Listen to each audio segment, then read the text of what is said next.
എല്ലാവർക്കും പ്രജൂസ് കറി വേൾഡിലേക്ക് സ്വാഗതം.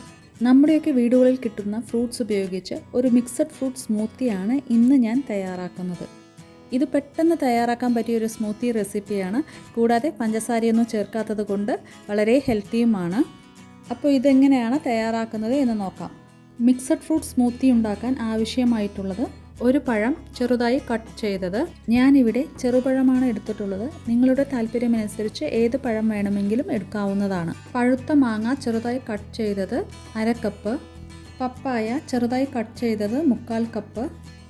ഇത്രയുമാണ് മിക്സഡ് ഫ്രൂട്ട് സ്മൂത്തി ഉണ്ടാക്കാൻ ആവശ്യമായിട്ടുള്ളത്. ഇനി ഈ ഫ്രൂട്ട്സ് എല്ലാം ഒരു മിക്സിയുടെ ജാറിലേക്ക് ചേർത്ത് ഇതിലേക്ക് 2 ടേബിൾ സ്പൂൺ തേൻ ഒഴിക്കുക. മധുരം കൂടുതൽ വേണമെങ്കിൽ കുറച്ചുകൂടി തേൻ ചേർക്കാവുന്നതാണ്. അതുപോലെ വേണമെങ്കിൽ തേനിനു പകരമായി പഞ്ചസാര ഇതേ അളവിൽ ചേർക്കാവുന്നതാണ്. ഇനി ഇതിലേക്ക് നന്നായി തണുപ്പിച്ച 1 കപ്പ് പാല് ചേർക്കുക. അതോടൊപ്പം ഇതിലേക്ക് കുറച്ച് ഐസ് ക്യൂബ്സ് കൂടെ ചേർത്ത് നന്നായിട്ട് ബ്ലെൻഡ് ചെയ്തെടുക്കുക.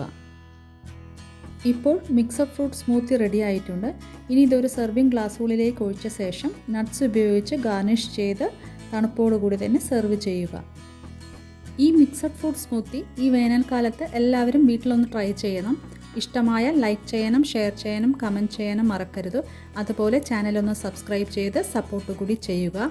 ഇനി പുതിയൊരു റെസിപ്പിയുമായി വീണ്ടും കാണാം. അതുവരെ ടേക്ക് കെയർ ഓൾ.